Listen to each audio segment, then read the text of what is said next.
So, I think it's the perfect time to move with the second class of Practice to Perfect 2.0. So, this is unique. Unique, right. Sairi, what are we going to discuss today? Yeah, just say, good point. Today we will able to know what is your personal brand and why would you want to be a personal brand? Why is personal branding is important and the consideration for building your personal brand. Not only that, we have to discuss the importance of a unified theme, a few techniques to build your personal brand and your actions need to match your personal branding. And with whom today we are going to discuss all these things, Zaid. And today the event Unique, right, will be delivered by the Unique personnel as I mentioned before, right? This event Unique will feature the discussion on the significance of personal branding, right? And the resource person for the session is none other than the District Rotaract representative elect for the year 2022-2023 and Rotaract past president Satma Jayasinghe. And we can say that she is a proud product of Visakha Vidyalaya, who is a logistics transportation graduate from CINEC Maritime campus and a final year undergraduate at the University of Colombo studying financial engineering.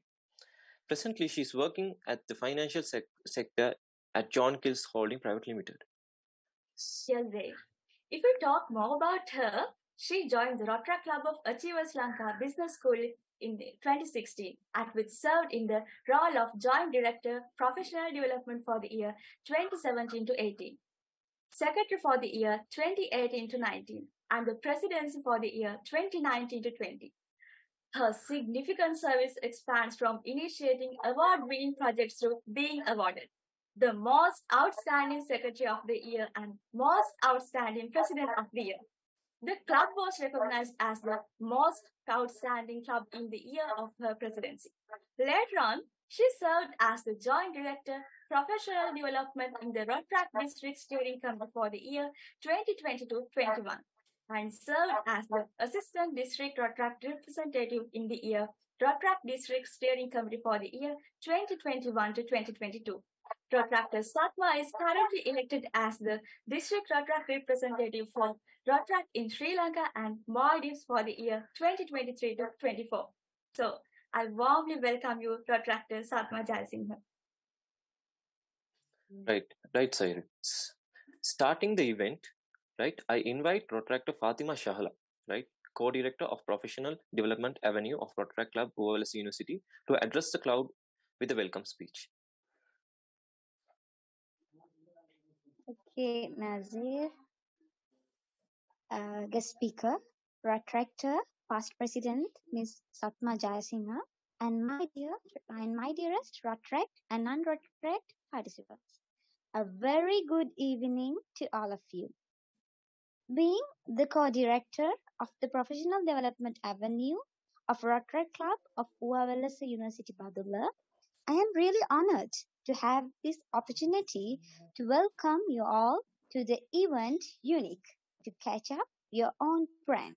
The second session of the project Practice to Perfect 2.0 of Rotaract Club of Uva Wellassa University-Badulla in collaboration with ISEC in Uva Wellassa University. As we have got together in this beautiful evening to learn something new, I would like to extend a warm welcome to Rotaractor past president Ms. Satma Jayasinghe, the district Rotaract representative elect 2022-23. And also, I welcome all the participants. Thank you so much, and let me end by wishing you all a great evening. Thank you. Thank you, Rotaract Fatima Shahla. Sayuri. Yes, sir. I think our participants waiting more to grab knowledge from a superb personality, isn't it? Yes, and now it's time for me to hand over the entire session to our guest speaker. Rotaract past president Satma Jayasinghe, ma'am, the session is yours. Thank you so much, both the hosts, and thanks for the wonderful introduction as well. Happy to be here, and of course, welcoming the ISACers as well. I live with an ISAC at home as well. My brother, not right now, but he's been an active Isaacer for a very long time. So I'm happy to welcome all of you here as well. All right. So personal branding. This was the topic that was given to me to speak on, right? This is a very, very interesting topic in my eyes because personal branding could literally make or break your life at this point of time in life, right? In this today's day and age context, I think personal branding is very, very important. And it can take you really far if you know the gimmicks behind it or how to tackle this or what it is or awareness on it, right? So that's what we're going to talk about today. We're going to talk about personal branding. Basically, we're going to talk about what it is, why we need it, how do we build it, how do we develop a personal brand for yourself or like a brand for each and every individual, and of course, how we maintain it as well, right? So that's what we're going to talk about today. But I'd like to keep this session very fun and light. So feel free to ask questions, feel free to, respond to anything if I ask, or feel free to bring up your suggestions and your thoughts as well. I'd love to hear from all of you as well. Before we get started, let me see if I can quickly share my screen.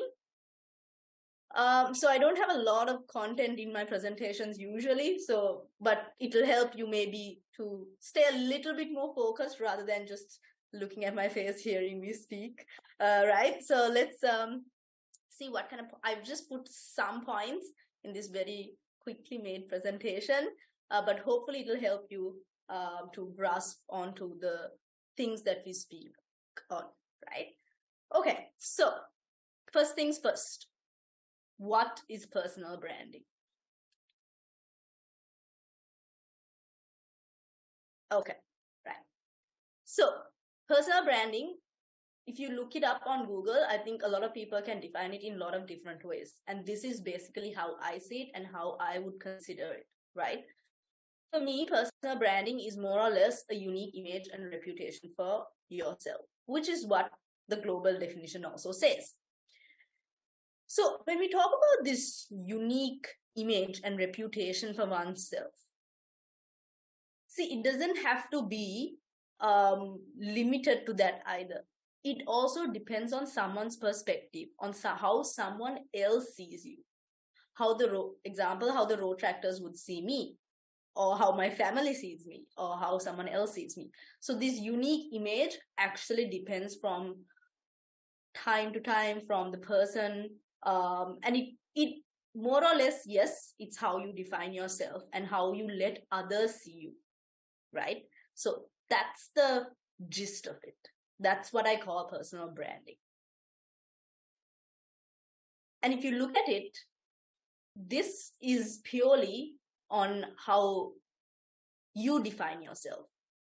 Because when you know the arts of personal branding or the art of developing a personal brand for yourself, you know how to develop an image for yourself. That's what we are looking at today, right? How we are going to do it. But whether you do it or not intentionally, it's already there. Your personal brand already exists at this point. It'll depend on how your friends see you or how someone else sees you, how a corporate or a recruiter might see you, right? It's already there. What we're trying to do today is to understand this concept so that we can manipulate it and build it for our liking, right? That's the goal of today's session, to learn that concept. So going back to this discussion as to what personal branding is, it's basically the image you carry for yourself, right? It's how you put yourself out there. It's how you carry yourself and how you let others see you. So it can be a very distinctive personality, voice, or style. This doesn't mean literal voice, right? It's not like having a very high-pitched voice or a very low voice. It doesn't mean literal voice or literal style. It means the things you speak of, right? Your values, what you stand up for, all of that. That is your voice. And your style is, again, your personalities, your belief, and all of that. So this can be your unique image. See, for the outside world, or let's say my school friends, I'm the one that does Rotaract. That's my brand, right? My friends are, she's in Rotaract. That's my brand. And going back to my brother, in my family, he's the one who does Isaac, right? He's the one who's in Isaac, and that's his brand in my family. And for me, I'm the one who does Rotaract, right? But in the Rotaract circle, where everyone's doing Rotaract, I am not just that. I'm not just a Rotaractor. They would see me either as an active Rotaractor, some would see me just as a DRR, some would see me as the one who maybe talks a lot, or, the one who, takes a lot of time explaining something. It could be anything, right? And most of the time, I would want them to think that I'm the one who talks about value-driven leadership, or something to do with morals and ethics and how we do things, how we talk about integrity in Rotaract and all of that. Someone else might see me as a hyperactive, being. So it really depends on how you let others see you, but that could be your unique personality.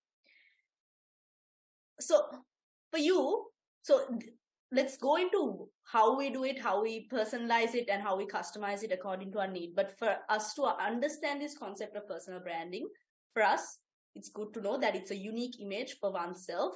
It's how you let other people see you. It could be through your personality. It could be through your values. It could be what you stand up for. It could be you.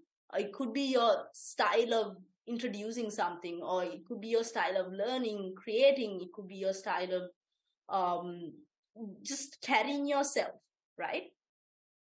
And it's also the trust you give towards others. For me, being a Rotaractor, being district Rotaract representative elect, I give certain promises. I say we are gonna do this, we are gonna do that. This year is gonna be this. Yeah, this is what we are gonna build. These are our focus areas. This is what we are gonna do for the year. We are gonna tackle these things, all of that. I give these promises out so that who my audience is, they build that trust with me, right? They're thinking, okay, she's gonna do this, her team is gonna do that. And that builds a connection between me and who my audience is. So my audience could be anyone I'm talking to. It doesn't literally mean your social media audience or anything. It could be my family even. It could be my friends. It could be whoever I'm speaking to. You build that trust between yourself and the other party that you communicate with, right? So once you have your unique image, you develop your personality or your unique style or your unique voice. A very good example is that, of course, there are so many social media influencers out there who has their own voice. Some might talk about, they could be activists, they could be, they could brand themselves in different names, but it could be one area that they look into, or a particular cause that they look for. It could be anything, right? So that could be their voice. They solely focus on that element. So that would be their brand. So once you do that, once you find a personality or a voice or a style that fits your needs, you build that trust with your audience, right? For me, so in terms of Rotaract, I talk about the youth, how we are going to be the youth change makers, right? Which is what I've been talking in terms of my Rotaract year themes, right? So I build that trust with the Rotaractors out there saying, okay, we as the youth are going to do something for ourselves, for the community. Once I do that, I build myself a competitive advantage. Even the compeers at the beginning said, so personal branding is about making or creating that competitive advantage for yourself. Have you all heard this concept called competitive advantage? Probably in econ or, we talk about this a lot, right? Can I get a few maybe reactions if you all have heard this? Okay, we're getting some people are raising their hands. Okay, perfect. So you all know what competitive advantage is, right? So I'll tell you how I say it.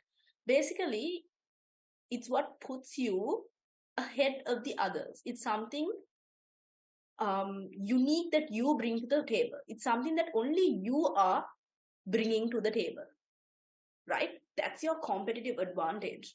If we take on a strictly economical context, it could, so Sri Lanka is known for our tea. That could be a competitive advantage, right? We produce Ceylon's finest, or the world's finest tea, Ceylon tea, world's finest. We produce high quality cinnamon. That could be a competitive advantage. Why? Because not a lot of other countries in the world can produce the same amount of, as in the same quality cinnamon or the same quality tea, right? That's our competitive advantage, what we have over someone else. The good thing is everybody has their own competitive advantage. We just don't know it yet, or we haven't mastered it yet. That's why. For me either, right? So as much as I put effort into polishing up my brand, my personal brand, that's my competitive advantage, and that's when my competitive advantage increases over someone else. Example, social media influencers. This is the easiest way to learn about personal branding, right? The name itself gives it out there. You are someone who influences someone else's decision. That is your competitive advantage. Your competitive advantage is to influence someone else to make a purchase, to live a different lifestyle, to take a decision, to get them to quit their job or to go into a different field, right? Your advantage there is the fact that you can influence someone else's decision. That is your competitive advantage. Some of us has only a little bit of it because we haven't touched up on it, we haven't polished it up yet, whereas some of us has developed on our competitive advantage. So it's a spectrum, right? It's a scale. So my competitive advantage would be 2. Hypothetically, someone else's might be 4 or 6, or it's a scale, right? So that is personal branding, right? Creating a unique image for yourself, or basically understanding how you want someone else to see you, finding what you believe in, or finding your personality. It could be how you speak, what you speak about, your different thoughts, your values, your morals, all of that. And then you build trust with your audience. Simply to understand, you find followers, right? I mean, I wouldn't want to say it in those terms per se, but that's building your trust. You slowly. Why do you gain followers on Instagram? Because you give out content. That's your image. That's your personality, right? You say, okay, this is what I believe in. Example, hypothetically, I'm not a vegan, but let's assume that I'm a vegan right now. I say, guys, try veganism. It's good for your health, your mental sanity, all of that. And I say, these are the benefits you're getting out of it. And then people who sees you, this is how you want people to look at you as a vegan, right? And then they see you and they're like, oh, okay, that's good content, or that's something important, I'm going to try it out. And then you build that trust with someone else. And then once you build that trust with the audience, as your audience increases, your competitive advantage increases. Whenever I want to tell someone else about veganism, I say, okay, you need to check her out because her content is amazing. She does this for a living. She talks about veganism and she promotes veganism and why you should transfer yourself into one. So that's a competitive advantage now, right? So that is basically personal branding as a concept. Yeah, are we clear so far? I can't really see your faces or your reactions because I'm looking at the presentation, but maybe some reactions. I think there's a question and answering session at the end. You can maybe hold it, or you can even ask if you have questions so far. Are we good? Yes? No? Confused? Okay, perfect. Okay, so that's personal branding. We're going to move on to why we need personal branding, right? We've understood that it's about creating a reputation for yourself. It's about finding that niche in your personality. It's about building trust with your audience. It's about finding or rather polishing up your competitive advantage as a human. But why do we need this? We have a list of reasons, and the list goes on and on. If you look it up, you'll find so many different types of reasoning as to why personal branding is important. Right? And I agree, there's so many out there, but this is what I've gathered, and this is what I feel like is the most important in my eyes.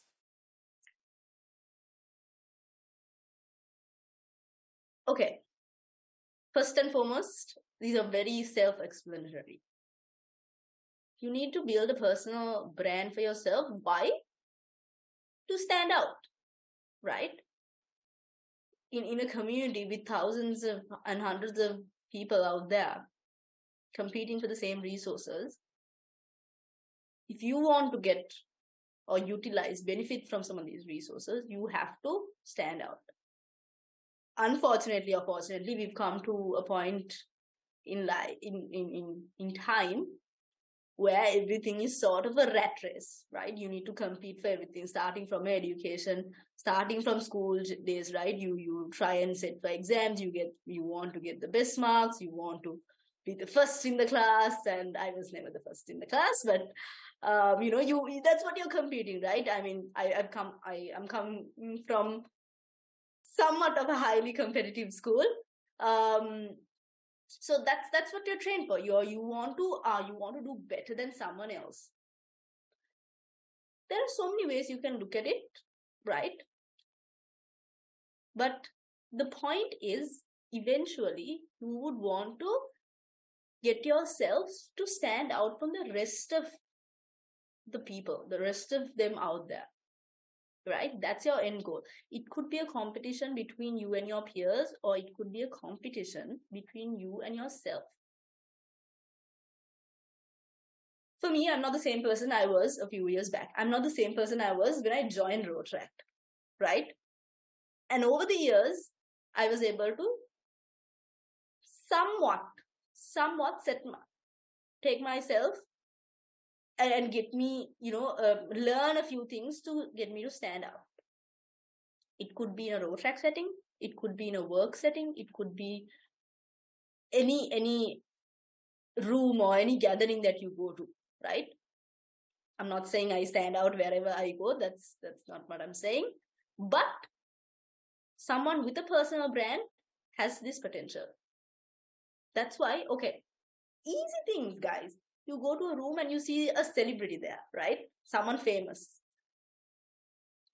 Of course, by default, she or he could stand out. Why? Because that person carries a personal brand that calls him or herself a celebrity, or, something that she or he is good at, or that is known for, whatever it is, right? So personal branding is to stand yourself out of a room full of people. It's to stand out, right? That's one. That's the obvious one. Number two is to demonstrate our values. See, this is very much in line with what we discussed in terms of creating a personality for yourself, creating stand what you believe in, all of that. When you have a personal brand, you demonstrate your values in life, whatever you stand up for, right? See, for me personally, it could be, the fact that I talk about the youth or value-driven leadership or whatever it is, right? So if I talk about integrity, those could be my values. I personally talk about my values at like Rotaract forums, right? It could be the Rotaract conference or whatever it is. This way, I'm putting out there that these are what I believe in, right? I'm showcasing what I believe in to the rest of the audience. I'm saying, look, here, this is what I want in life. This is what I believe in. Y'all can, y'all can also get to know it. I am putting it out there. And that's why you need, that's one of the reasons, that's a personal branding strategy, right? I'm saying this is what I want in life. This is the kind of personality I'm craving for. This is my style of teaching. This is my style of creativity. This is my style of work. This is my work ethic. This is what I believe in. Even in a corporate setting, right? I would say, yeah, this is what I want out of this job role, or this is what I want my corporate life to look like. This is what I expect from the leadership. Example. So you get to demonstrate your values, right? So that's number 2. Number 3 is increased visibility and recognition. Of course, like I said, being that the day-to-day life that we live in is a bit of a rat race, not just a bit of a rat race, it is a rat race. You would obviously want to increase visibility on yourself. So which is why personal branding is sort of an investment on yourself. You're giving yourself all these tips, all these learnings, all this awareness, all these sessions, all this knowledge. Why? Because it increases your opportunities and it increases the visibility that you have for your audience and the recognition you get out of it. It's a choice. Some of us, we don't want that. But whereas some of us would require it. It's a choice, but I think at a point you need this. I am the one who put myself out there to run for DR, right? So that's a choice I made. I'm so sorry. Apologies. So I wanted that increased visibility for myself. I wanted that recognition for myself. So I put myself out there, right? That's a choice I've made. But that's a form of personal branding, and why we need personal branding. If I just go out there without a vision, a mission, or anything in my mind, I wouldn't be able to convince people. I wouldn't be able to have that trust with my audience. But I said, guys, this is my leadership strategy. This is my leadership style. This is what I believe in. Then I build that trust, and then I increase the visibility. Then I get to be known. She's the one who spoke of these things. He's the one who spoke of these kind of things. Increased visibility and increased recognition, right? That's number 3. Number 4, new opportunities and collaboration. When you put yourself out there, when you build yourself a brand, it opens up so many different paths and avenues. The more I learned about personal branding, the more I learned about demonstrating my values to a public forum, the more opportunities I got. In terms of Rotaract, it could be simply as the opportunity to run for DR or the opportunity to join a district committee, right? And not just that, that's just in terms of Rotaract. It can be career opportunities. Personally, for me, even where I work now, that's an opportunity I got because I was in Rotaract and because I was putting myself out there. I was, talking to people, I was reaching out to people, and they're like, look, oh, you've been an active Rotaractor, you've done these projects. Do you wanna come in for an interview? We have this opening. I'm like, yes, of course, absolutely. That's an opportunity. That's a substantial opportunity. I say, like, right? And there are intangible opportunities. It could be other forms of conversations that you have with people. It could be meeting new people. It could be networking. It could be skill development. It could be collaborating with someone else that you always wanted to. It could be just reaching out to someone you've always wanted to, even talking to someone you've always wanted to, right? It could be brainstorming with someone. All of these come from personal branding, which is why it carries a lot of weight. And last but not the least, one of my favorite things about personal branding is finding yourself and your passions. And this is the hardest thing, personally as well. For me, I still feel like even at this point that I'm still finding myself and I'm still trying to improve on myself. I'm still looking for what works for me. I'm still looking for my passion and my creativity. Still looking for, what works for me. And that's okay if you're still figuring things out. And it changes also. You don't have to be that person who is known just for something. If you want to change it, go ahead and change it. Change your personal brand. That's fine.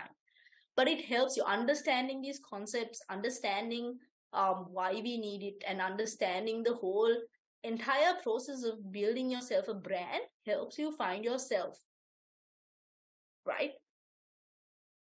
For me, I've realized that one of the favorite things that I want, things in life for me, is actually teaching and all of that. I absolutely find it thrilling, right? Telling someone else, knowing that someone else is understanding something because of me is absolutely thrilling for me. And it's something that I'm truly passionate about. And that's something I found purely from my experience. And, you know, in terms of Rotaract or in terms of career, what I've been doing was a trial and error. And now I've come to realize, oh, okay, this is something I really want to continue doing in life. So finding yourself along the way is, you can't really force yourself to see what works for you the best, right? You can't really give yourself, say, okay, I'm going to be the best musician in the world, or like the greatest pianist or whatever. You can't really like force yourself passions, right?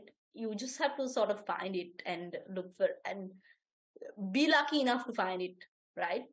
But this process of understanding personal branding increases your chances of finding yourself, or, you know, finding what you're good at, finding what you are really passionate about, finding what excites you, what gets you up in the morning.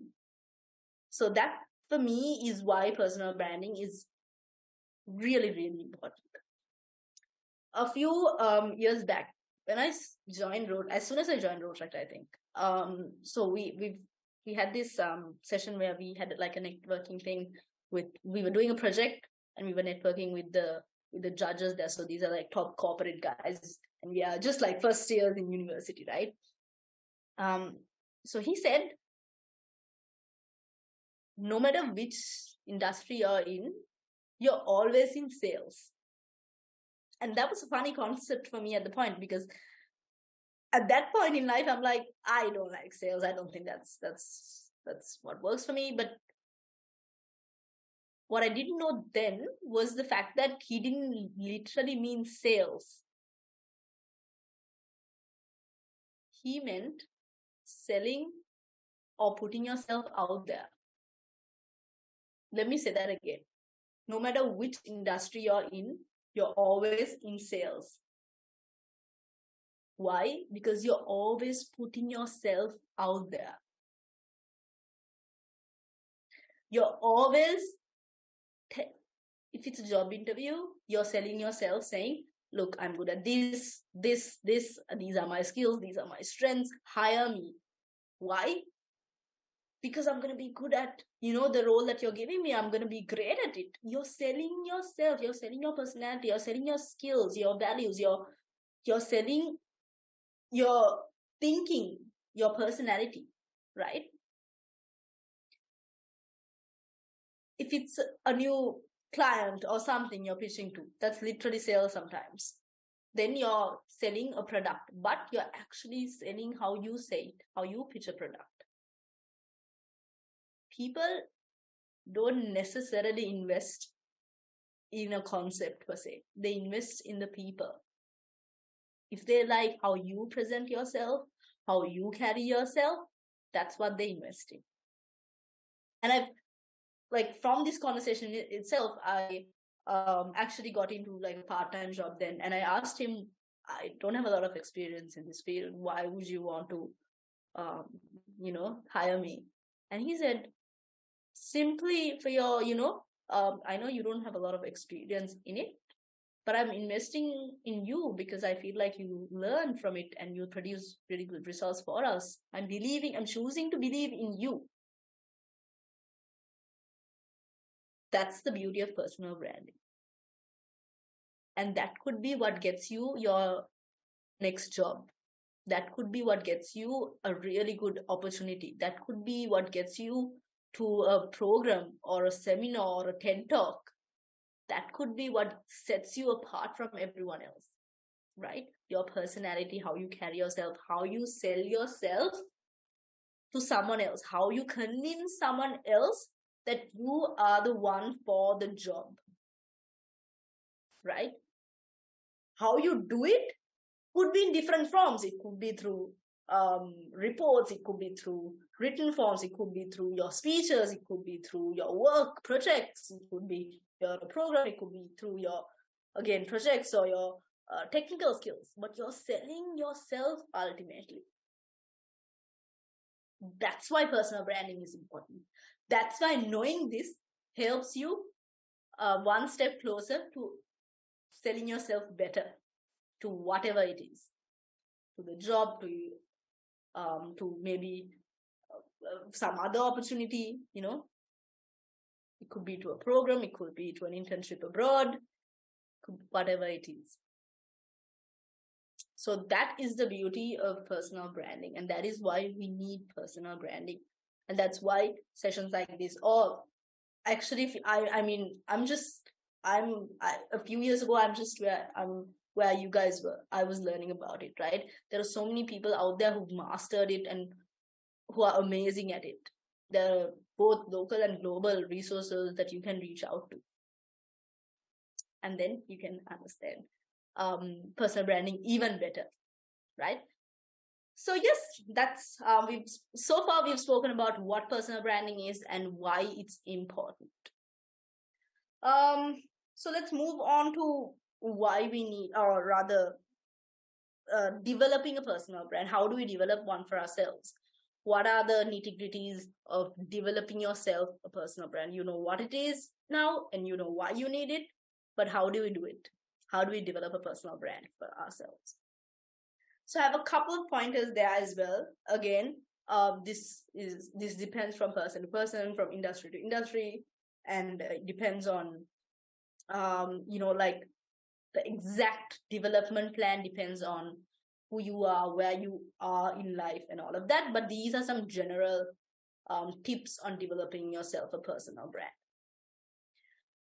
Number one is to identify what makes you unique and valuable in your field. This is very, very hard, guys. This is absolutely hard, right? A few years back, or even a few months back, even now, if someone tells me, okay, tell me what's special about you, how do you answer this question? You can, of course, be prepared for it. You can look it up and find yourself a perfect definition, craft yourself some nice statements. You can use ChatGPT to tell you what's, what makes you special, or come up with some good texts and tell someone. That's one way, but that's not the ideal way, right? It's really hard to find what makes you unique in life. If you just wake up in the morning or before you go to bed, think about it. Okay, what is my superpower? What makes me me? That seems like a very, very diplomatic question, right? And I get that. And for me, even now, if someone asks me this, I don't think I have like the most perfect answer in the world, or I don't think I have the most ideal answer. But I've given myself certain things, telling, okay, Satma, this is what makes you stand out from the rest. So maybe use it for your advantage, right?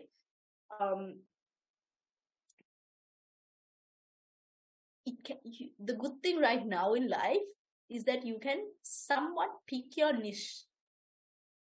Coming back to our influence example, because that's the easiest way to understand things.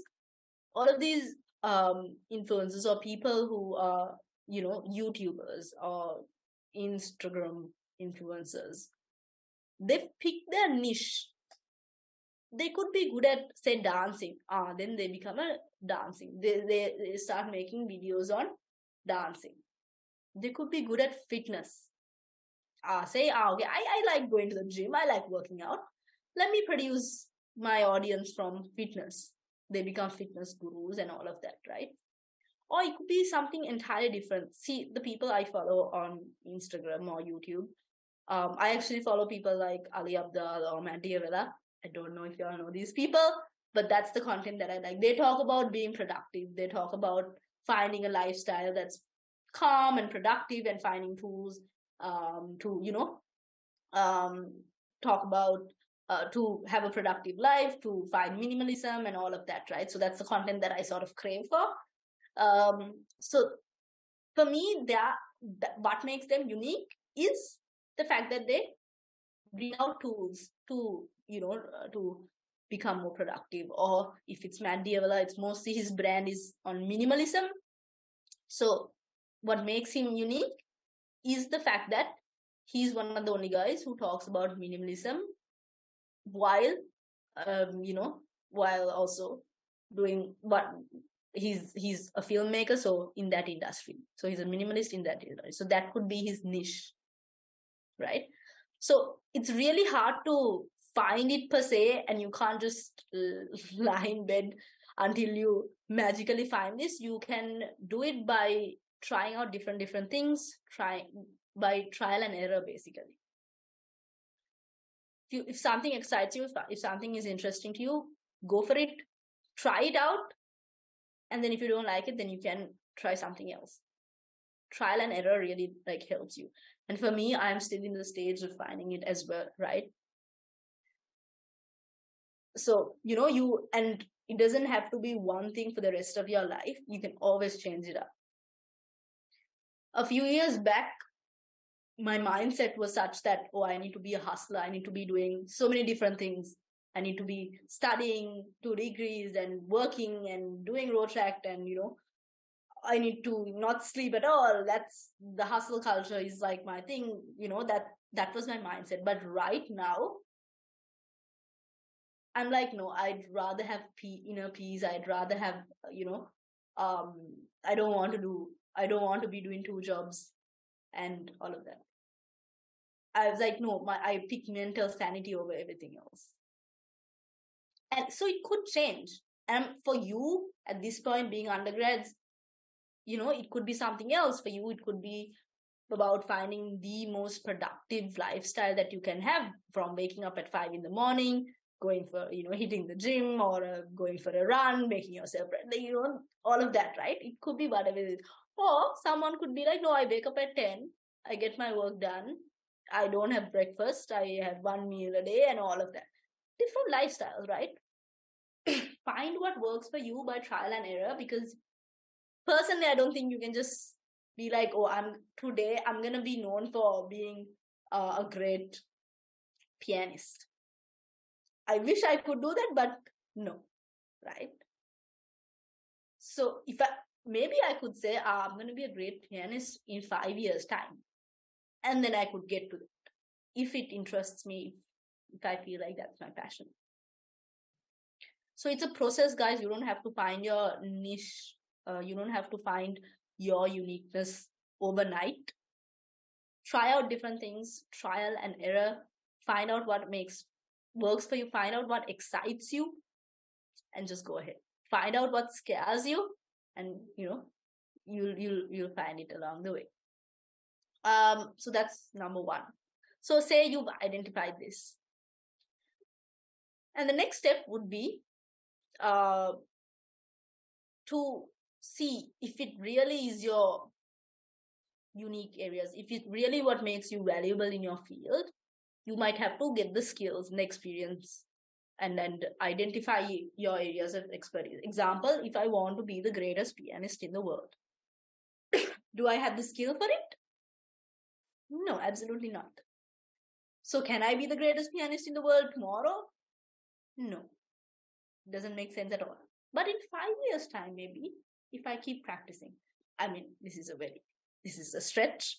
But let's say I practice every single day. I learn the best techniques. I talk to the best or the experts out there who've built themselves the brand of being great pianists. And then I talk to them. I get their knowledge and experience. I develop myself. Yes. But right now, do I have the skills for it? No. So it doesn't make me my brand. I can't be known as the girl who is the greatest pianist in the world because I don't have the skills for it. I'm so sorry. I'm just dealing with a bit of a eye infection, and a cough. So that's interrupting my session. So coming back, So to find your uniqueness or to find your niche market, you should also have the skills for it, right? If you want to build it over time, that's great. But if you already possess it, that's something you can go ahead with. Sometimes you might have to find the right tools, keep developing your skills and all of that. Sometimes you might already have a bit of experience. Sometimes you may be starting afresh. So whatever point you are in this spectrum, you can start from there and work your way towards up. If you look at all these YouTubers, if you look at their first ever videos, they are nowhere near what the content is right now, right? It's so different from their scripts to their content, to how they speak, to the quality of the videos, all of that. So everybody starts somewhere now. So if it's something you're passionate about, go for it, even if you don't have the skills, because you can increase it over time. But if you don't have that passion, it might not work out, right? So that's why you need trial and error again. So say you have the skills also. So say I want to be the world's greatest pianist. And it's been 5 years since I've thought this. I've trained myself every single day. I'm not the greatest pianist in the world right now, but I've come along. Say I'm really good. And then I create a personal brand statement. It could be through, say, I could be joining symphonies or symphony orchestras rather. I could be joining groups. I could be trying to showcase my talent at events and things. I could be trying to showcase my talent at festivals or clubs that promotes pianists, or I could be finding jobs that's related to it. I could be composing music. That's my personal brand statement. And then you create a consistent visual identity. This is particularly easier now, given we have social media. That's what a lot of people try to do. Okay, say a lot of people try to be travel influencers, right? And that's how people see you then. Oh, this is the guy that hikes. This is the person that, talks about hiking. This is the one that says climbing the Everest was fun. Whatever it is, right? You build a brand for yourself in terms of visual identity. You associate with that brand a lot. And that's actually one of the easiest ways to build a brand as well. Say you don't necessarily have the skill, but you are passionate about something. You show up then. How? For example, say I want to be a pianist, right? I want to be a well-known pianist. Again, coming back to my example. I start posting pictures of me trying to play the piano. I am going for orchestras and concerts, classical music concerts. I'm listening to symphonies. I am saying, guys, check out this cool new symphony. Listen to this classical music piece. I'm posting pictures of books of classical music and piano playing and all of that, right? I associate with it. I might not be there yet, right? That's a shortcut, I feel like. But then people would know me. She's the one who's obsessed with pianos. She's the one who's obsessed with being a pianist, or she's the one who's a pianist, right? So that's also creating visual identity is also another way to create a personal brand. So you can, of course, like I said, you can use the shortcut, or you can use the longer version, which is more sustainable, by finding your niche, developing your skills, and then creating that brand statement, right? Look, creating your brand statement doesn't mean you have to have 100,000 followers on Instagram to be known for it, right? It could be the simplest things.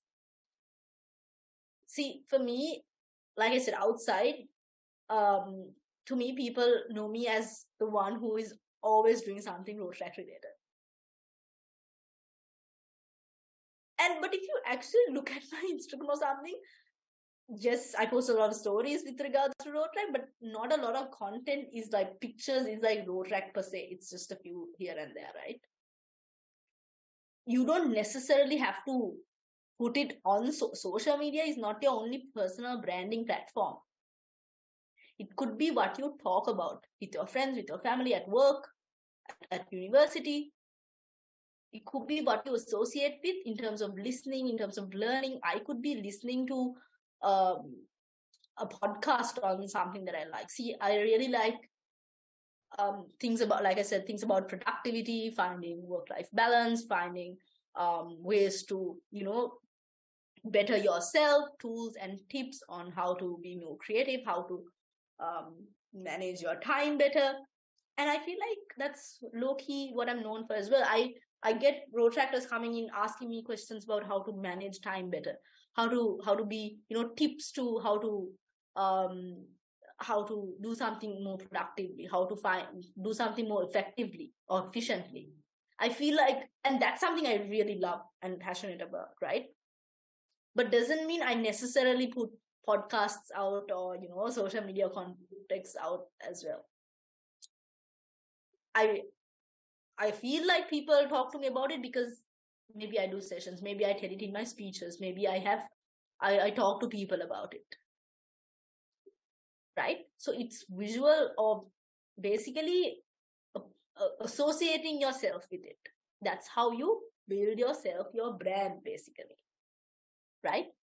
So the longer way, the ideal way is to find your passion project, develop your skills. You can start from 0, 5 or 10. And then that's you creating and crafting your personal brand statement. And then you may associate yourself with it as much as possible. Right? That's a social media aspect we spoke of. Let's switch it up to a corporate career sort of role. LinkedIn. LinkedIn is where you brand yourself as employees, as people, as the working crowd. LinkedIn is the ideal place, or one of the only places that you brand yourself in terms of your career. Right? Why? How? With your name, you have a little title that goes by where people put, data science enthusiast, strategist, marketeer, or people put their job titles, or people put different things. Explorer, travel expert, right? Headhunter, recruiter, HR professional, projects master, whatever it is, right? Or software engineer, data scientist, data analyst. You put all of these brandings on yourself. And that's a great platform, definitely, in terms of career advancements. You look at someone's profile and you immediately know what that person want himself to be seen as, or herself to be seen as. The person who has data analyst or data scientist in his or her header wants people to know this person as a data scientist. That's the brand you're being associated with. Right? And that's why people put a lot of time and energy into building a perfect LinkedIn or improving on their LinkedIn. For me also, I'm far from having a perfect LinkedIn, but I was sitting at one of these sessions, a Rotaract session again, on sort of amplifying your LinkedIn account, right? And then the next day or that night, I was re-editing my profile. I was putting down things, I was putting links to experience, better defining my experiences, roles, and putting skills and doing LinkedIn courses, trying to find my brand. Right now, if you look at it, so for me, it says District Rotaract Representative. Why? Because I want people to know me as that personality, even if it's in the corporate world or not. For anyone who looks at my LinkedIn, I want them to see me as this person in Rotaract, as the incoming head of Rotaract. That's how I want people to see me. So that's the brand that I promote in LinkedIn. And on Instagram as well, I put it up there saying, this, swallow it, eat it. This is the person I am. Right? So, and then you put your, share content that goes in line. If you're a data analyst or a data scientist, you post content, you reshare content that goes along those lines, right? If you're an HR person, you keep sharing content relating to getting jobs, being recruited, or, if you're leadership driven, you keep putting posts up with regards to leadership or how a leader is different to a boss, all of that content, right? So that's your brand. That's the brand that you're building. Your social life and your career life doesn't have to be the same brand at all, right? It could be two different things, which is why your LinkedIn is, this is why you have a different platform for career growth, right? Or else we could have done it on Facebook itself. So it doesn't have to be the same brand, it can be different. And so say, again, going back to the data scientist role, see, this is something I want to be. I am passionate about data science. Do I have the skills? I'm learning. I'm getting my degree in maybe computer science or whatever it is, or data analytics, or I'm getting my master's in data science. You're getting your skills, your experience. That's your personal brand.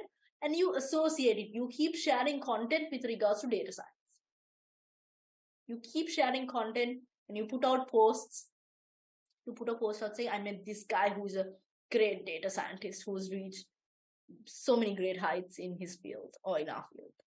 You keep being associated with it. So when there are recruiters coming in, they're like, oh, this guy is very, in the field. Right? They see your profile and they're like, oh, okay, he seems like he has a lot of experience. You put down your projects, all of that.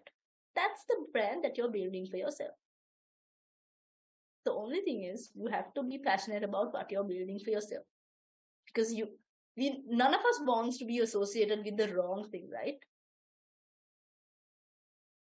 So you need to be mindful about the brand that you build for yourself. Now you know what it is, why we do it, and how you develop it as well. Is that a question? Are we clear so far before we move on to, I guess, the final couple of points, or last two areas? Okay. I'm guessing that's an yes, but if you all do have questions, we have a small session afterwards, right? So let's move on to maintaining your personal brand. Now that you build a brand, great. You're a data scientist. You're the world's greatest pianist. You have to maintain it, right? See, the best example that I could give you guys is, I think one of my lecturers gave me something like that. Everybody here knows Coca-Cola? Yes? Is there anyone who doesn't know?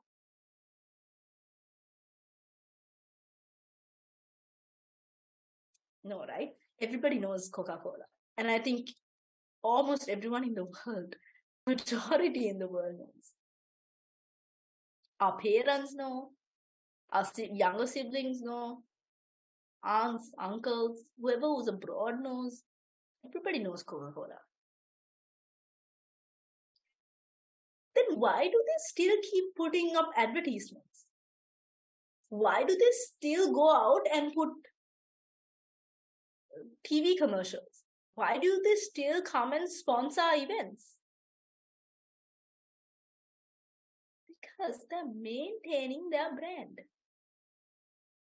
If you don't advertise, people are going to forget. Humans are very forgetful, right? We don't remember what we had for breakfast. We don't remember what happened a month back or a few years back. So you need to keep reminding them. Coca-Cola, their brand, what is their brand? Happiness, right? This is starting to sound like a marketing lecture, so I'm just going to keep it very quick. But the brand is happiness. You have Coca-Cola, you're happy, you're fun, you're energetic, you're singing, you're dancing, you're running around with a bottle of Coke or a can of Coke, just going around all fun and light and energetic and just like you have no sorrows in the world, right? You're the happiest person on earth. That's their brand, right? As whenever you have Coca-Cola, everything is just great. in the world. It's all rainbows and sunshine. That is their brand, right? They have commercials to jingles to all of them surrounding happiness and how Coca-Cola gives you this happiness, right? And they still keep putting it out there. Every Christmas, you find a Coca-Cola ad, right? Because they say, oh, Christmas is a happy time. To have that happiness, you need to have Coca-Cola. Right? That's their marketing strategy. That's their brand. Whenever something happy is happening, Coca-Cola is there to be sharing that happiness with you. And they still keep putting it out there. They still keep promoting. They still keep showing up. You still have promotions going on. Why? Because they're maintaining their brand. They're constantly reminding people that you need Coca-Cola in your life. Is it because people don't know it? No, everybody knows it. But they still keep promoting because they're reminding people. So maintain your personal brand is just as important, because if you don't remind people, they're going to forget. People are going to forget. Right? Nokia. People barely talk about it now, right? I mean, I'm sure it's still up and running. Yes, it is. But you don't see a lot of adverts, or you don't see a lot of promotional materials going up in Nokia. People are forgetting that it was once forget Nokia. Look at BlackBerry. BlackBerry took the world by storm back in the day, right? I don't know if you were even born. I don't know. Some long years ago, they introduced a phone for the professionals. You can check your emails. My goodness, mind blowing. Taking the world by storm, right? BlackBerry was the thing. If you have a BlackBerry, you're this corporate giant of sorts. That was the trend. That was what was normal. But today, do you remember BlackBerry? Do you all even know what? Some of you all might not even know what BlackBerry is, right? Because we don't talk about it at all. So we only talk about it in sessions to remind ourselves that something like this existed and what we should not do, right? If you don't constantly keep reminding someone, they're going to forget. And it applies to everything in life, not just a marketing strategy. Your personal brand, telling your family how you tell your family, I love you, or your significant others, right? You are reassuring your love and affection to that significant other. You're reminding them that they're not alone, that you're here for them, right? You keep reminding keep reminding them that. If not, they're going to forget. Which is why you need to maintain your personal brand also. So coming back to our session on personal branding, you need to maintain it. Right, I'm the greatest pianist in the world now. So now, what do? I keep putting content out there, making covers, doing these amazing pieces, writing symphonies, all of that. I keep delivering my high quality work. I stay up to date with industry trends. Now the trend is for pop music and classical music to merge. I keep up with the trend. I produce content that gives me this. If it's a data scientist, these are ChatGPT, taking the world by storm, right? I keep up with the trend. I start using it. People use that and make things more efficient, effective, all of that. You engage with your audience. You relate to them more. Over time, your audience might be different. Bhatia and Santosh, they relate to people from the 90s who were growing up in the 90s. We weren't even born, right? Early 90s, I wasn't born, so I'm sure, you all weren't either then. But we still keep related to them. We are still like, they put out a great album. We still connect with them. Why? Because they're their audience is also changing, but they are keeping up with it, right? Even Coca-Cola, it was there so far away. Their advertisements, if you have seen from, early days, it's really different to how it is now. I think happiness was a recent marketing strategy. Back in the day, it was something purely different. They change and they develop, they keep up with the trends and change accordingly to the time, to the world's trends, industry trends, all of that. So that's very important that you keep delivering your content with industry trends, right? Number 2 is to evaluate regularly, monitor yourself, and redefine your personal brand. Like I said, a few years back, my personal brand was for me at least, it was about hustle culture. It was about balancing a few degrees, to doing Rotaract, to, not sleeping at all, I still don't get a lot of sleep, but, it's about the hustle culture. And I was like, it was a flex for me. I was like, oh, I'm doing so many different things. I'm so busy. It was like, great. But now that's not what I'm looking towards. I'm focusing more on finding, inner peace and slowing things down for me, taking my time for a single project, all of that, right? So you have to redefine yourself over time, and that's completely normal. Taylor Swift, example, right? She started off with country singing. Over the years, she thought, okay, I need to change my style of singing and content and music a little bit. Now she's more into pop, right? She barely does country music. She was very famous back in the day as a country singer, and she still is, right? So you redefine it. You redefine your personal brand as needed, as it fits your needs, because you're the one in charge of it.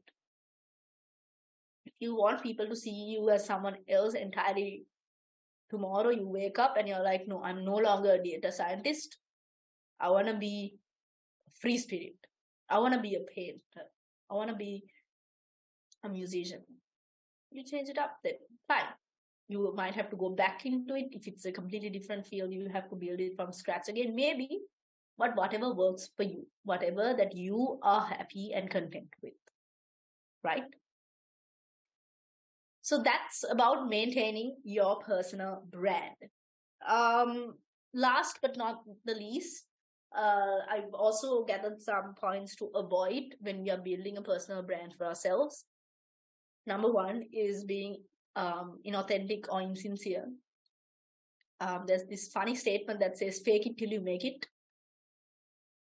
You can take it out of context, and sometimes it might work for you in a way where you confidence, how you define confidence. Sometimes confidence is not knowing entirely. Sometimes it's about pretending to know, right? But if you are lying, if you are giving something that you're not, if you're being a hypocrite, then that's inauthentic and insincere. I say veganism is great, but the next thing I do, I'm having a plate of chicken wings. That's not right? So that's insincere. So you don't want to present yourself as someone else. That's why people say, oh, he or she looks fake or whatever, however the kids call it these days. You want to make sure that you showcase a true version of yourself. When I say version of yourself, you don't have to be completely open about everything. In terms of, you don't have to put all of yourself out there, because you're a different person in your family, to your friends, to, like I said, to the world outside. I'm a Rotaractor, but within the Rotaract community, I'm someone else to them. I'm their representative. It's a version of yourself that you want people to see, but a version of your true self, right? And then not failing to deliver on promises. Of course, if you make a promise to someone, you don't want to, not deliver on it. So you need to be true to yourself, to the people, because you are building trust between you and the audience. Sorry. So you have to make sure that you deliver on those promises. Neglecting to adapt as your brand and career evolves. Like I said, if Bharti and Santosh don't produce music that is relatable today, no one's going to listen to them anymore. if Coca-Cola doesn't, if it still promotes the same way it did 50 years ago, no one's going to buy it. So which is why I don't see anyone buying BlackBerry. Nokia, they didn't change their brand as they evolved. BlackBerry didn't change their brand as they evolved. And now nobody knows it, right? So you need to adapt. If you want to stay, if you want to keep developing on your personal brand, you need to adapt and evolve as the time evolves, as the times change. And finally, last but definitely not the least, like I said, it's important to reach personal branding with honesty, authenticity, and a commitment, because when you put yourself out there, it could be a job interview, it could be a Rotaract speech, it could be a speech, it could be your Isaac president, right? If you say, I'm going to do this and not do it, that just destroys your personal brand. So to have that trust, to have that credibility with your audience, you need to do it, which is what is happening to a lot of our Sri Lankan politicians, right? You give a lot of promises and then you don't deliver on it. So reach it out with honesty, what you're good at, or what you think you're good at, or what you can develop, and put the best version of yourself out there. You don't have to find something that's completely out of your comfort zones, right? Find the best version of yourself and find the version that you want others to see, or the version that you're happy with the most, and put that out there. If I want people to see me as a productive person who's efficient and who, gets things done, I'm not always this person, right? But I try to be that person as much as I can whenever I can. And I want people to see me in that way then. If I want people to see me as an active Rotaractor, I need to be an active Rotaractor. If I want people to see me as an active Isaacer, I put the effort in, right? So that's really important in terms of delivering on your promises and making sure that you show a true version of yourself as a personal brand to the people. So that's basically it in terms of things to avoid. So we've spoken about what it is, why it's important, how do we develop, and how do we maintain it, the importance of maintaining, and things to avoid in terms of personal branding. So yes, I think I've covered just about everything, but of course, feel free to ask me questions and clarify anything. Back to the host to maybe moderate it, or if people have any questions, feel free to shoot. Thank you so much, Rotaractor Satma Jayasinghe. I think she already showed us she's a brand. Her way of talking, how she grabbed the audience, and how fruitful her session was. Actually, it was a really interacting session. But next, we are going to a more interactive forum. Guys, it's time to raise your questions and points to create about. And as I mentioned in the beginning, stay tuned with us to get to know your global internship opportunities provided by Isaac in UWU. And guys, don't forget to give us your feedbacks on today's session through the link we put on the chat box.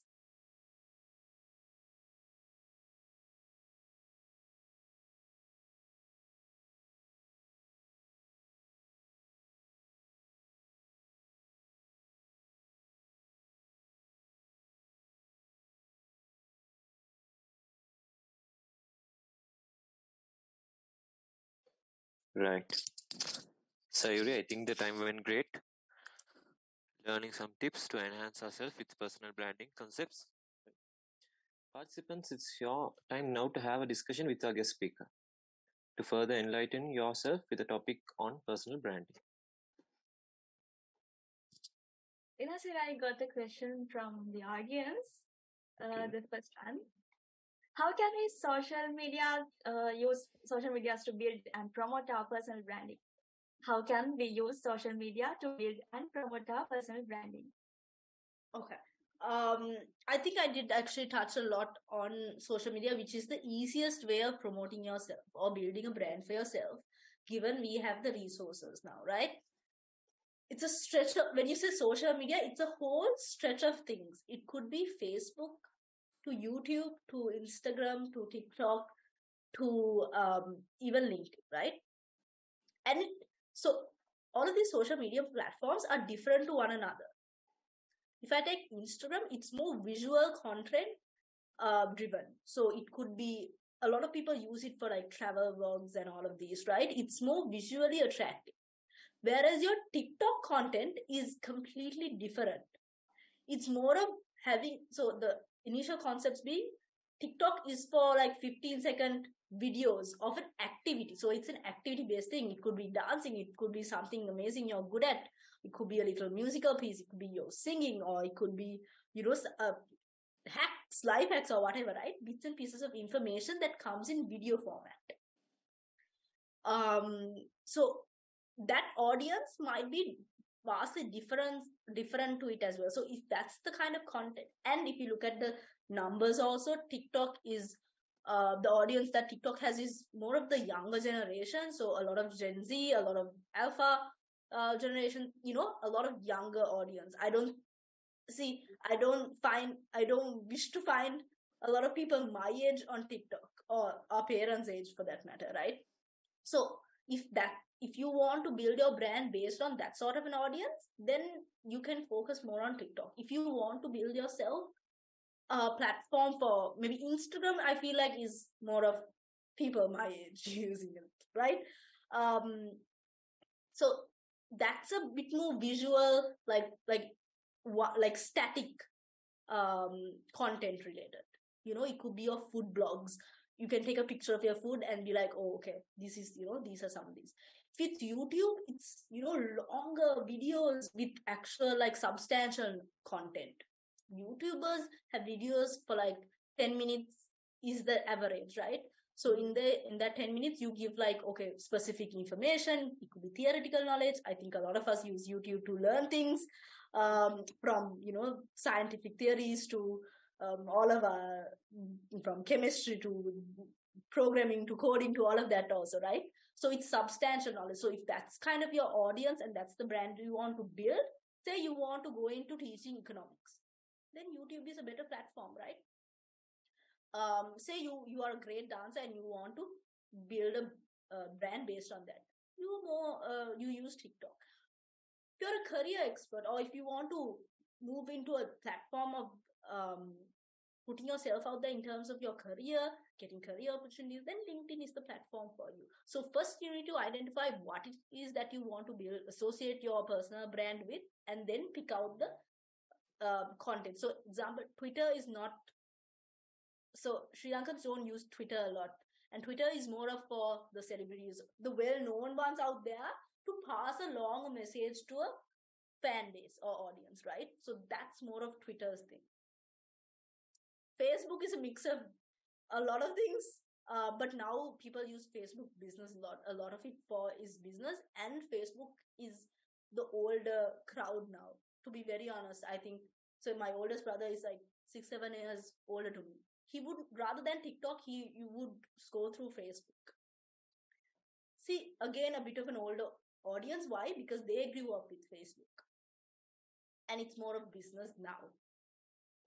So depends on what you want, and then to pick your platform, pick the right platform that associates with your brand, and then it makes it that much easier to promote yourself out there in those platforms, right? And then, of course, in terms of specific strategies, you can always look it up. You can, there are so many little things I find in the right times to post, the right kind of content. Like I said, it's always important that you create a niche for yourself. Like, what's your core? What are you giving out? What are you known for? What is the one thing that you can give to the world where no one else can give, right? So, whatever it is, you can focus it depending on the platform, depending on your brand and what you want to associate yourself with, and then pick your platform. And with that, you can find content or create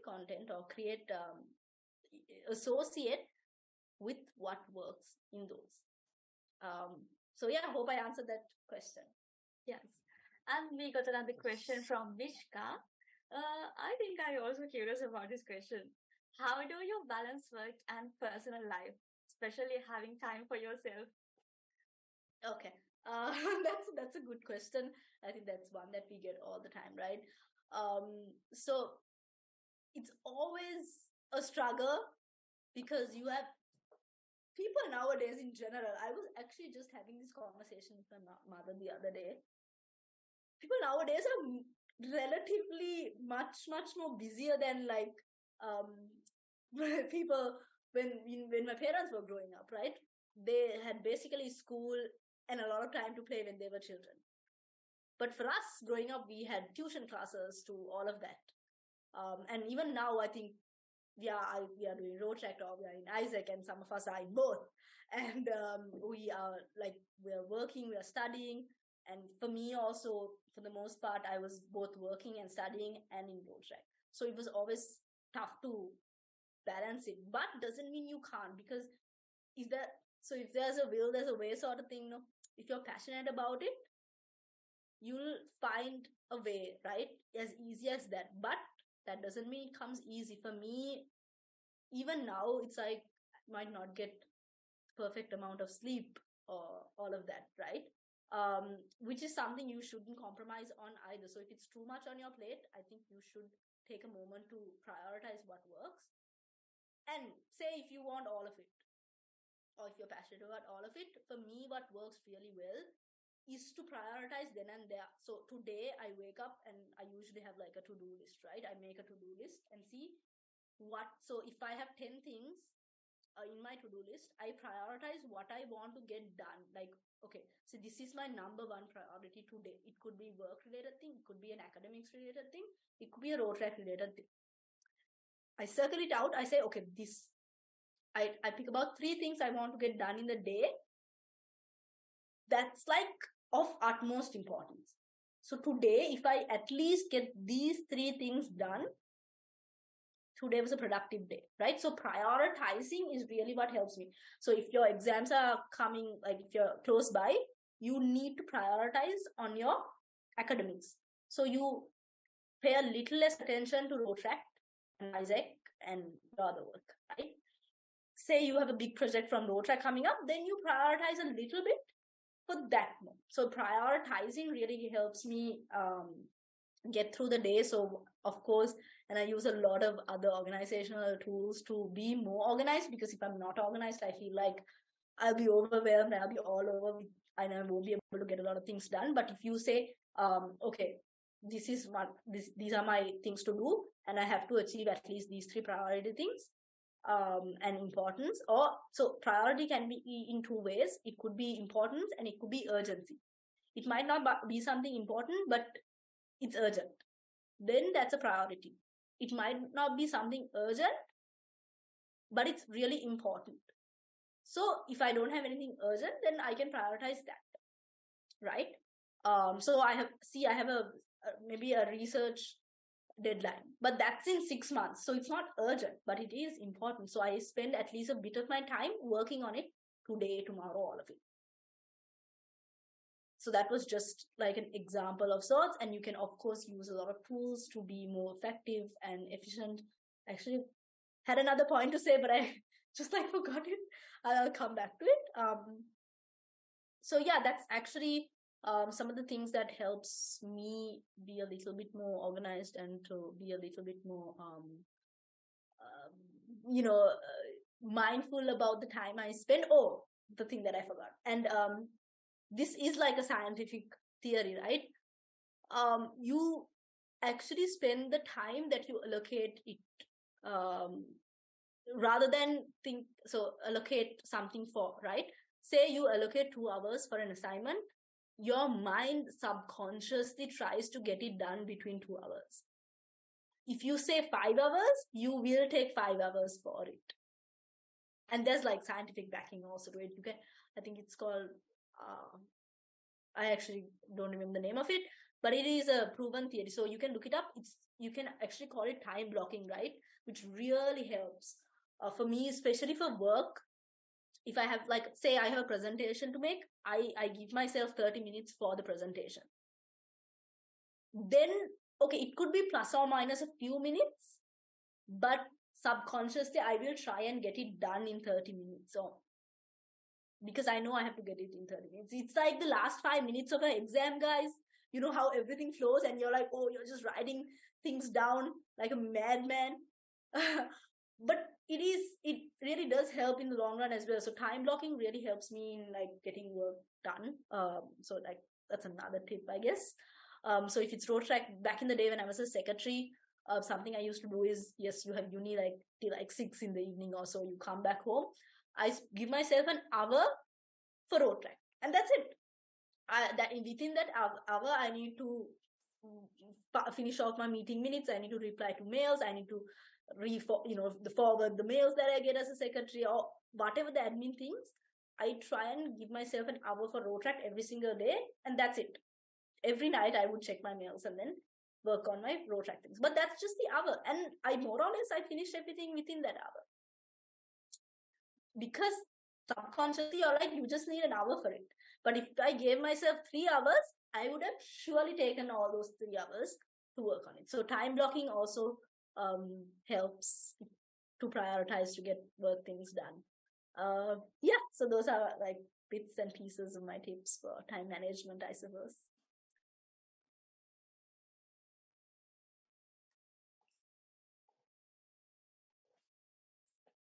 Right, ma'am. Other questions? Yes, I got one question. Ma'am, it's asked that what are the common mistakes people make when developing their personal brand? How can these be avoided? Okay. Some of the common mistakes I would think is one thing is to incorrectly identifying yourself as whatever you want. Say, if I go out there and be like, oh, guys, I'm a club service, Rotaract context, right? I'm a club service person. That's what I do. Just because I make a lot of friends or I talk to people, if I say I'm really good at club service, I might be thinking I'm good at club service, but in reality, I might not be, right? So that's inevitable, right? You can, of course, misjudge yourself, but after you realize that it's wrong, if you don't change it, I think that's a mistake on our end. If we realize it when something is not working out for us, you need to stay away from it. You need to reevaluate yourself. Same thing applies for a lot of things. If something is no longer working for us, something they did a few years back, then you should change it. If you don't, that's a mistake. Then that's a mistake you could have avoided. If something no longer works, you need to reevaluate, relook at it. It could be a strategy. It could be, it could be whatever it is, right? Nike and Puma. Puma always tries, it's always Nike above Puma, right? People pick Nike over Puma. Why? Because they follow a strategy that's more or less just like Nike's. And then they've realized, okay, this is no longer working for us. They've changed it. Right? So that's the sort of thing. Even I think Adidas and Nike at point, it was like that. So another example would be Apple. At first they were, doing something else, and then they brought in the iPhone thing saying, no, we are entertainment based. When BlackBerry was like, for professionals, you can check your emails, they were like, no, you can listen to music from the iPhone. You can look at pictures, and they were like, they changed their strategy when it was no longer working for them. So I think that's one of the best, like the biggest mistakes that you can do is not re-evaluating yourself when something is not working out for you and trying to stick to it even if it's not working out for you, right? Number 2 is, like I said, being insincere about it. That's one of the biggest things that you could do. You know how you lie in your resume, you say, oh, I'm great at Python, and then you get a job as a computer scientist and you have to code it, and then you wouldn't know anything. I think that is also another mistake, right? You shouldn't lie about who you are, even if it's not the best. Like, if the best you could do is, whatever you have, then go for it. I think one of the biggest mistakes you could do is to put a insincere front, right? So those are some of the biggest mistakes I would say. But the nitty-gritties in terms of mistakes is that there's no right way or wrong way to approach something, right? If something works for you and if it doesn't work for the other, doesn't mean you're wrong. You just have to, it may be what works for you. So to not try and follow someone else's footsteps, rather with trial and error, find out what works for you. So yeah, those I think would be like the biggest mistakes I could think of in terms of personal branding. Yes. We got another question. I have heard that when you start to brand yourself, there will be a point where you might think your personal life get affected, because when personal branding is done, one thing can be gained is popularity. Is that true? I think so, because it really depends from person to person, but a lot of us get something called being caught up in the moment, right? And of course, being humans, we are imperfect, so we don't always see that line between maintaining a professional life and a personal life. So when I say professional life, it could be the professional brand that you carry, whatever it is, right? And then your personal life. We often, as humans, try and overlap one another. When you're, okay, so say to the Rotaract movement, I'm known as their DRR, incoming DRR. But if I act like that at home, I would get a slap from my mom, right? I mean, it's simple as it gets, because you are not always that person to every audience. Your brand changes from audience to audience. At home, I'm their daughter. To my parents, I'm their daughter. I'm one of their children. And that's the part I play. To the outside world, to my friends in school, I'm a Rotaractor, and that's how they see me. They wouldn't know much about being the DRR or whatever it is. But to the Rotaract movement, yes, it's something else. And at work, if I be like, oh no, I'm the incoming head of the movement, I can't do this work and that work, I will be fired, right? So I'm a different personality out there. So you're a different version of yourself in different contexts. And that's something you really need to be mindful of. If I go and act like the DRR, or if I be like, no, I'm going to find myself a team to do it, or whatever, or if I be like, no, it's non-profit, we don't need profit for the business, I'm going to get fired, because, at work, it's profit-driven, it's business-making driven, whereas the Rotaract model is not, it's non-profit, right? So it's a different, so yes, you can get caught up in the moment, absolutely, we are humans, and that's okay as long as you identify it, correct it, because it's a learning for all of us, right? So the thing or something you can do to avoid it is to be more mindful about it, and to always find a way to sort of break that line between business and pleasure. When you're working on something, even if it's, say you're working with a friend, right? And in Rotaract also, say you're the president, and your executive committee, they could be your friends, they could be your best friends.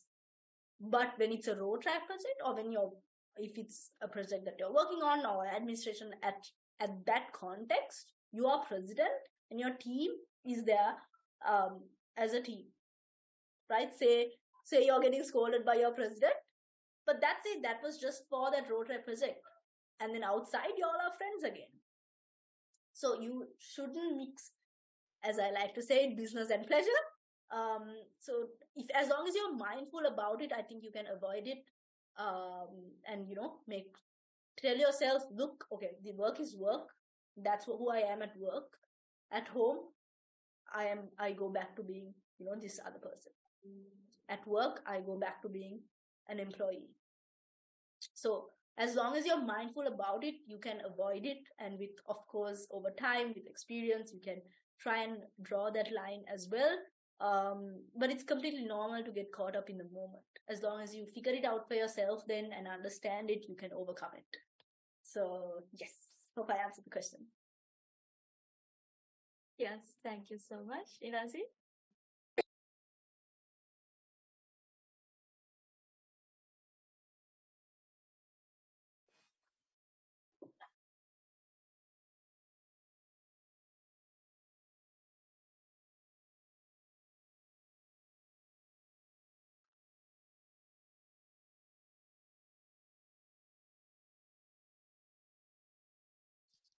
Is that for the questions?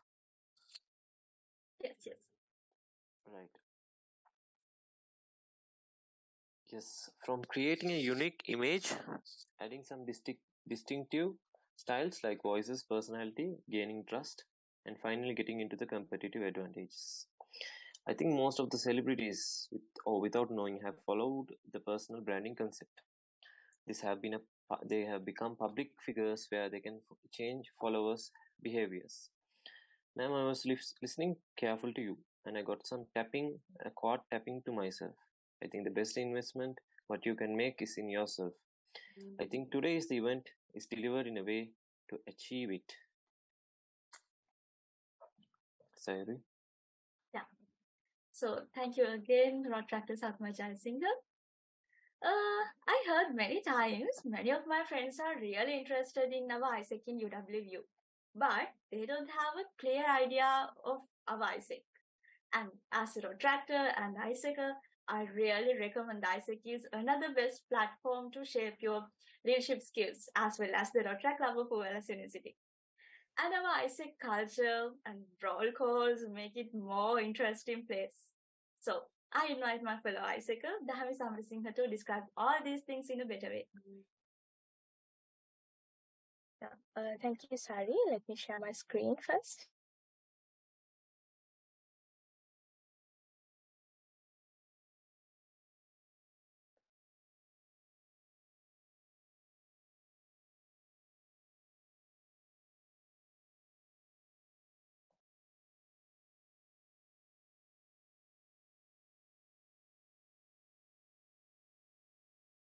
So hope you guys can see my screen. Yes, Dahami. Yeah, thank you, Sari. So to start off, I introduce myself first. I'm Dahami Samarasinghe, Customer Experience Team Leader, ISEC in UW. So dream to go abroad. So I think this is the best place for you to your dream make true. So let's dig in.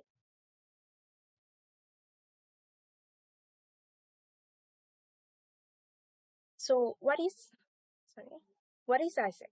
So ISEC is a nonprofit organization providing space to you to develop leadership skills by doing teaching projects and internship opportunities. So simply you can go aboard as a teacher and you can have your job internship in the. So move on. What you can do. So we have main two types of opportunities for you guys. So first is global teaching opportunities. So the teaching opportunities that you can teach abroad. So simply you can be a teacher at a foreign country. And the second one is outgoing global internship opportunities, which mean that you can find perfect internship, which is fit with your skill set. And move on. Yeah. Here are the basically opportunities. So opportunities, we have 67 plus countries all around the world, and we got 6,000 plus opportunities, both teaching and internship opportunities all around the world. So you guys can have some idea how big opportunity pool is. So yes, also basically, global internship, we have opportunities in a wide range, like job opportunities in business administration, IT, marketing, and finance, business development, HR, engineering, and many more. So when it's come to the teaching opportunities, you can go with language teaching, preschool teaching, subject teaching like maths, science, and all. And as you can see, ISEC will help you with accommodations, meals, travels, and all. Also, you can have some attractive salary while working in there.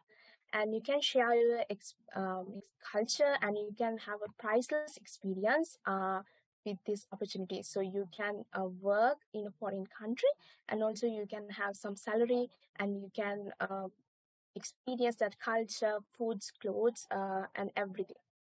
So I know you guys are quite exciting about to know how you can get a start with this journey.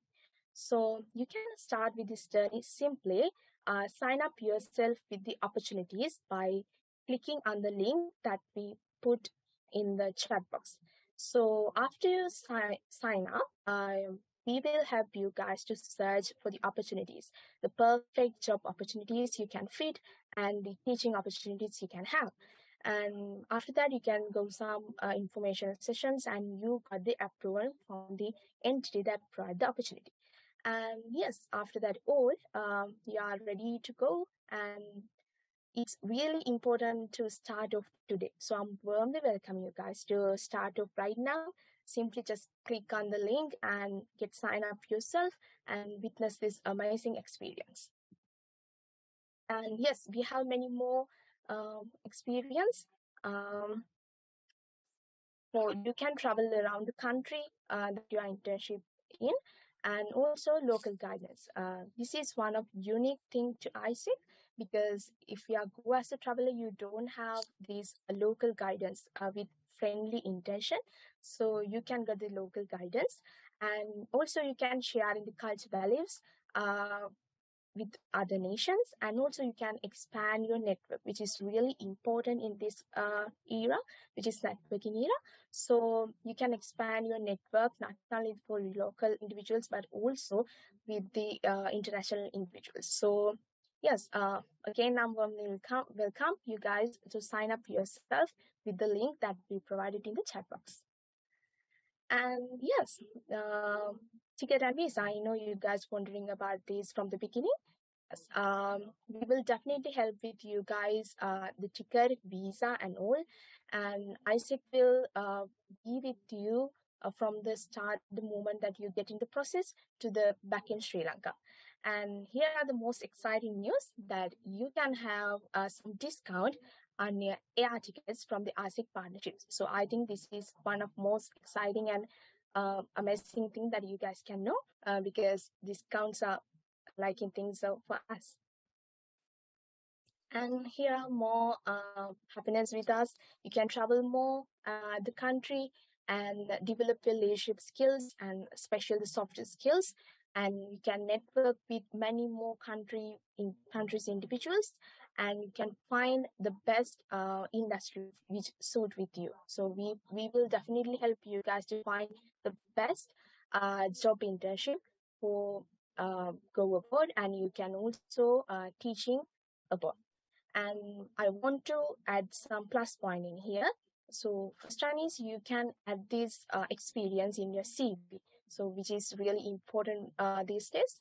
And also we will provide you a certificate which is globally recognized as your intern in ISEC, and also for the teaching opportunities we will give you a certificate which is globally recognized.